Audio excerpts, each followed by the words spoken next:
Assalamualaikum warahmatullahi wabarakatuh. Saya Dr. Carly, praktisi pengobatan alami, dengan berkonsentrasi pada detox dan mind kolbu cleansing, yang telah membantu ribuan pasien untuk menikmati hidup lebih sehat dan lebih bahagia. Dari pengalaman tersebut, saya berkesimpulan bahwa prestasi, karir, jabatan, kedudukan, ataupun fasilitas dan kekayaan tidak bisa menjamin bahagia. Bahkan semakin tinggi prestasi orang, semakin tinggi jabatan orang, akan banyak menghadapi masalah dan kesulitan, dan ini menimbulkan ketegangan. Hal ini disebut juga dengan stres. Mengapa bahagia sulit diwujudkan? Bahagia adalah perasaan positif di mana semua keadaan sesuai dengan harapan, sehingga menimbulkan perasaan tenang, perasaan damai dan sejahtera. Semua urusan lancar, hubungan dengan keluarga harmonis maupun dengan orang lain, dan semua keinginan bisa terpenuhi. Dalam kenyataan, keadaan ini berubah-berubah.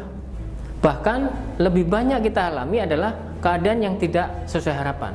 Dan ini memicu ketegangan atau yang kita sebut dengan stres. Stres bisa berlangsung di mana saja, bisa di rumah, misalnya berhubungan dengan pasangan hidup, dengan anak, dengan mertua, ataupun dengan saudara. Bisa juga di perjalanan, kemacetan di perjalanan menimbulkan ketegangan juga. Bahkan di pekerjaan, dengan atasan, dengan karyawan, dengan mitra usaha, bisa mengalami keadaan yang tidak sesuai harapan. Ternyata stres berdampak sangat negatif pada kita.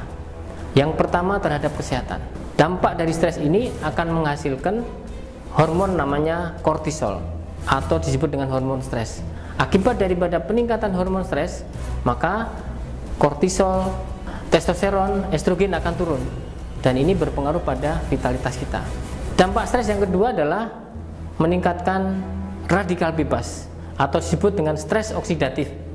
Ini merusak organ tubuh kita, bahkan membuat rambut kita beruban.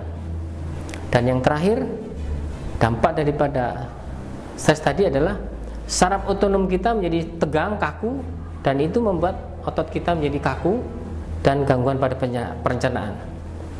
Kita sudah sering belajar berpikir positif, bahkan mengikuti berbagai seminar, mengikuti berbagai pelatihan, menggunakan pikiran positif untuk mendalami agama, ikut pengajian, bahkan sering menjalankan umroh ataupun haji.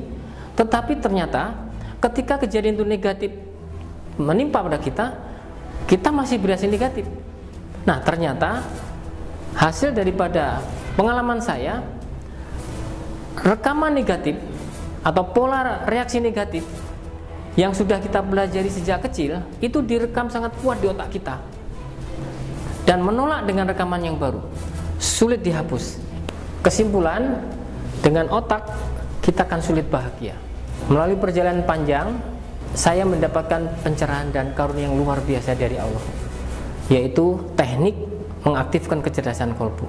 Mengapa kita harus menggunakan kolbu? Saya ingin sampaikan bahwa manusia itu terdiri dari dua unsur. Yang pertama adalah unsur jasmani.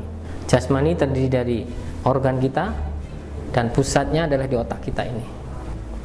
Yang kedua adalah unsur yang disebut rohani. Dalam rohani ada ruh dan kolbu. Manakah yang lebih penting antara jasmani dengan rohani?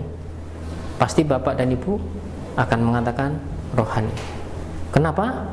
Karena rohani hidup terus, sedangkan jasmani kita hancur atau mati. Fisik kita akan rusak, otak kita akan rusak ketika menjelang kematian. Tetapi ruh akan hidup terus. Kenyataan sehari-hari kita lebih banyak menggunakan otak. Ketika kita menggunakan jasmani atau menggunakan otak, maka akan sulit mencapai bahagia. Karena objeknya otak ini adalah materi, terikat dengan keadaan dan lingkungan.